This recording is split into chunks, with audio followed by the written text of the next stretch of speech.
श्री स्वामी समर्थ मंडळी, जय शिवराय. आज खूप दिवसांनी मी माझं आवडतं काम म्हणजे रांगोळी काढण्याचं काम करत होते. तशी छानपैकी मी डिझाईनला सुरुवात केलेली आहे.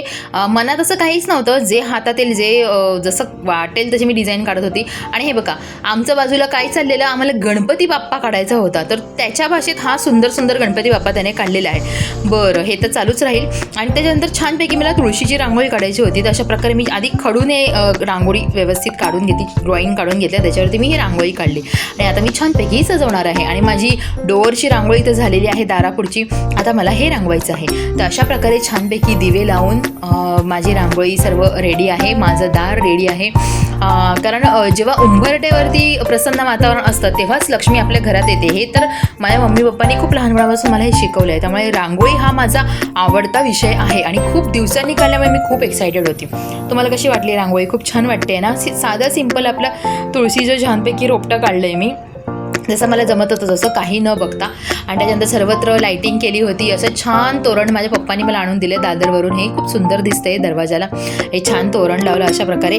आणि एकांशी फ्रेंड आहे, जिला भाऊबीज करायची होती एकांसाठी. तर दिवाळीच्या नंतर ह्यांची भाऊबीज साजरी झालेली आहे बरं का, लेट भाऊबीज आपण म्हणू शकतो ह्याला.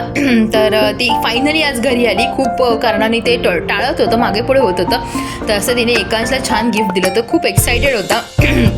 भाऊबीज झाल्यानंतर त्याला वाटलं ही कार आहे, पण मंडळी ही कार नाही आहे, ही आहे कंपोस्ट बॉक्स कारच्या शेपमध्ये. तर अशा प्रकारे छान तो खुलतो, त्यात तुम्ही मोबाईल ठेवून सुद्धा काम करू शकता. तो आता ह्याच्या काहीच कामाचा नाही आहे. त्याच्यामुळे जेवढी एक्साइटमेंट आम्हाला गिफ्ट बघताना होती, ती गिफ्ट फोडल्यानंतर एवढी एक्साइटमेंट राहिली नाही, कारण ती कार फिरत नाही आहे, हा प्रॉब्लेम आहे. तर एवढं सगळं झाल्यानंतर मला छान सिम्पल जेवण जेवायचं होतं. हे माझं लहानपणीची खूप आठवण आहे. जेव्हा मम्मी कामाला जायची तेव्हा मी आणि माझी बहीण असंच छानपैकी भातामध्ये तेल, मीठ आणि मसाला टाकून भात खायचो. आहा, ह्या भाताला माझ्या आठवणींची चवसुद्धा आहे.